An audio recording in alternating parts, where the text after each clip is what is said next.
यहाँ पे 23 में अथवा करके जो दिया है इसका देखते हैं सॉल्यूशन हम यहाँ पे। अथवा में क्या क्वेश्चन है, कह रहा है एक रेलगाड़ी एक समान चाल से 180 किमी की दूरी तय कर रही है। यदि चाल 5 किमी प्रति घंटा अधिक होती तो वह उसी यात्रा में 1/2 घंटा कम लेती। रेलगाड़ी की चाल ज्ञात कीजिए। तो क्वेश्चन आपने देख लिया। क्वेश्चन में क्या दे रखा था, कह रहा था सामान्य चाल से वो 180 किलोमीटर की दूरी तय कर रही है और फिर जब उसका चाल 5 किलोमीटर प्रति घंटा बढ़ा दिया जा रहा है तो आधे घंटे जो पहले टाइम लग रहा था उसमें कम लग रहा है उससे। तो हमने सिंपल क्या किया, जब ऐसे क्वेश्चन आए तो ये आपको समझ लीजिए कि द्विघात समीकरण बनाना पड़ेगा और फिर उसको सॉल्व करना पड़ेगा। यहाँ पे क्या करेंगे, माना रेलगाड़ी की चाल, मैं साइड में क्वेश्चन भी दे देता हूँ। माना रेलगाड़ी की चाल x किलोमीटर प्रति घंटा है। चूंकि किलोमीटर में दिया हुआ है दूरी तो इसलिए चाल मान लेंगे किलोमीटर प्रति घंटा, ठीक है। तो इसलिए 180 किलोमीटर तय करने में लगा समय। समय का फॉर्मूला होता है दूरी बट्टे चाल।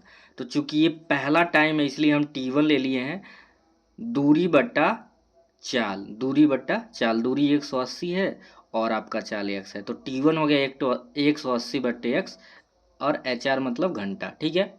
अब क्या कह रहा है कि जब रेलगाड़ी की चाल 5 किलोमीटर प्रति घंटा बढ़ा रहे हैं तो वही यहाँ पे लिखा गया है कि रेलगाड़ी की चाल 5 किलोमीटर प्रति घंटा बढ़ाने पर नया चाल, पहले x था तो जब 5 किलोमीटर बढ़ाएंगे तो क्या हो जाएगा, बढ़ाने का मतलब जोड़ेंगे, घटा, अगर कहता घट जा रहा है तो फिर घटा देते।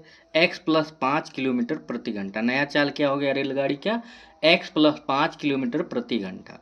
तो उसी प्रकार से 180 किलोमीटर चलने में लगा समय T2 इसे मान लेंगे दूरी बट्टा चाल, तो 180/x प्लस 5।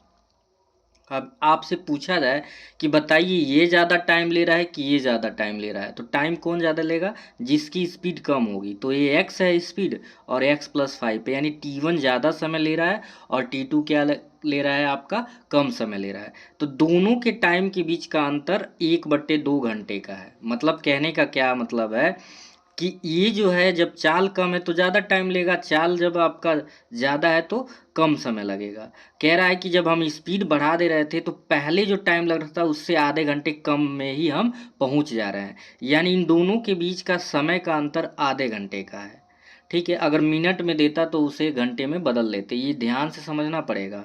तो इसलिए T1 minus T2 equals to 1/2 होगा, यही मेन है, यही समझना है कि कैसे हमने लिखा, क्योंकि दोनों के टाइम के बीच का अंदर 1/2 है। अब इसी में वैल्यू रखिए, T1 आपका 180/x और T2 180/x प्लस 5, ठीक है, बराबर 1/2 के। अब इसी को क्या करना है, सॉल्व करना है। तो 180 यहाँ भी, 180 यहाँ भी है, ऊपर अंश में कॉमन है, 180 कॉमन कर लिए तो बचेगा 1/x और यहाँ 180 निकलेगा तो बचा आपका क्या, 1/x प्लस 5, ठीक है। अब हम लेंगे एलसीएम, लेके सॉल्व करेंगे। 180 यहाँ पे है, x और x प्लस 5 का एलसीएम लेंगे तो x in bracket x plus 5। जब भी आपके बीजगणित में लसा इस तरह से लेते हैं तो वही सेम चीज़ है, x प्लस 5 आ गया। अब इसका गुणा इसमें और इसका गुणा इसमें, तो x प्लस 5 का 1 में होगा तो आपका क्या है, x प्लस 5, और x का 1 में हुआ तो x, चूँकि ये माइनस था इसीलिए माइनस, प्लस माइनस क्या हो गया, कट गया। तो 180 फिर लिख दिया गया, ऊपर बचा है 5/x का x में गुणा किया गया x² और x का 5 में हुआ आपका क्या आ गया, 5x, ठीक है। और इधर आपका 1/2 है, इधर देख रहे हैं आप, लिख रहे हैं, ठीक है। आगे क्या करेंगे, 180 का 5 में गुणा किए, 18 5 90, 1 0 है तो 900 हो गया। नीचे x² प्लस 5x है, बीच में इक्वस टू करके 1/2 है। अब करेंगे क्रॉस मल्टीप्लाई, यानी इसका गुणा इसमें और इसका गुणा नीचे वाले का गुणा इसमें होता है, इसी को कहते हैं क्रॉस गुणन, यानी कि वज्र गुणन भी बोलते हैं। तो x² प्लस 5x का 1 में हुआ तो x² प्लस 5x आ गया, और 900 का जब 2 में हुआ तो 1800 आ गया। अब प्लस इधर आया तो x² प्लस 5x माइनस 1800 बराबर 0 आ गया। अगर आप यहाँ तक समझें अच्छे से तो ये द्विघात समीकरण बन गया। अगर क्वेश्चन में कोई कन्फ्यूजन होता है तो एक बार वीडियो को रिपीट करके फिर से देख लेना चाहिए। उसके बाद भी अगर कोई कन्फ्यूजन है तो आप कमेंट सेक्शन में उसको पूछ सकते हैं। अब हम देखेंगे कि इसका फैक्टर कैसे होगा, तो चलते हैं अगले पेज पे। यहाँ पे जो आया था x² प्लस 5x माइनस 1800 बराबर आपका क्या ले लिया गया है 0। अब हम क्या करते हैं, द्विघात समीकरण में मध्य पद को ऐसे तोड़ना है। यहाँ पे होता क्या है, एक्स स्क्वायर का कोफिशिएंट का गुणा करते हैं तो यहाँ तो 1 है, एक्स स्क्वायर का जो गुणांक है 1 है, 1 का 1800 में गुणा करेंगे 1800 आएगा। तो इस 5x को दो ऐसे भाग में तोड़ना है कि गुणा करें तो आपका क्या आ जाए, गुणा करें तो लाना है 1800 और घटाने पे 5 लाना है।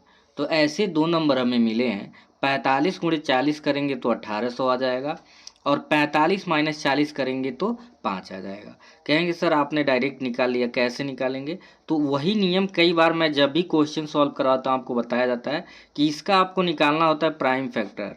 क्या निकालना होता है? Prime factor. जब निकालेंगे तो आपको पता चल जाएगा कि हमें क्या नंबर लेना है। 2 से 9, 2 9 18, 2 0, 2 चौक 8, 2 5 10, फिर 2 से 2 दूना 4, 2 दूना 4, 2 5 10, और हमको लग रहा है अभी ये 2 2 4, 5 4 9, तो 3 से कट जाना चाहिए।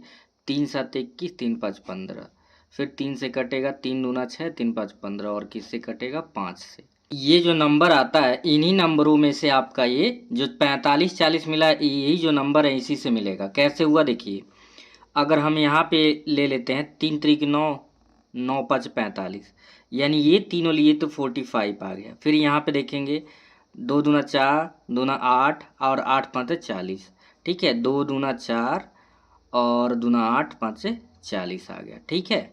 तो इन्हीं नंबरों पे आप जब सेट करेंगे और जब फैक्टर आप किए होंगे, अभी तक 10th में आते आते आपको कन्फ्यूजन दूर हो गया होगा। बाकी आगे देखते हैं प्रोसेस। अब यहाँ पे क्या करेंगे, एक्स स्क्वायर 45 का एक्स में किए 45x, इस 5x की जगह 45 माइनस 40x माइनस 1800 रखा गया है। तो एक्स स्क्वायर 45 का एक्स में किए 45x माइनस 40x और माइनस 1800 बराबर आपका क्या हो जाएगा? 0 हो जाएगा, ठीक है। अब ये 4 पद हो गया, चारों में से कॉमन करेंगे। इन दोनों में आप ध्यान से देखिए तो x कॉमन है, तो x जैसे ही कॉमन करेंगे तो 2x था, 1 निकल गया तो x प्लस 45 आ गया। और यहाँ पे 40 जब कॉमन करेंगे, वैसे जो पहले ब्रैकेट में आता वही दूसरे में आना चाहिए, नहीं तो आपका फैक्टर गलत है। 40 किए कॉमन तो x, और माइनस और ये माइनस तो आपका प्लस हो जाएगा, और 40 से भाग देंगे 45 बराबर क्या हो गया? 0। ये देखिए दोनों सेम आ गया। अब जब x प्लस 45 कॉमन करेंगे तो यहाँ आपका बचा x और माइनस का 40 बराबर 0। इसको छोड़ देंगे, एक बार इसको 0 के बराबर करते हैं, एक बार इसको, तो x प्लस 45 भी रहा, x बराबर माइनस 45, तो चाल कभी नेगेटिव नहीं आती है। तो इसलिए x माइनस 40 बराबर 0 लोगे तो x की वैल्यू क्या आ जाएगा? 40, और ये हो जाएगा किलोमीटर प्रति घंटा। तो इस तरह से ट्रेन का ये निकल गया। पूरे डिटेल में समझाया गया, वीडियो को रिपीट करके देख लें, कहीं डाउट हो या कमेंट सेक्शन में ज़रूर बताएं। फिर मिलते हैं नेक्स्ट वीडियो में, तब तक के लिए थैंक यू।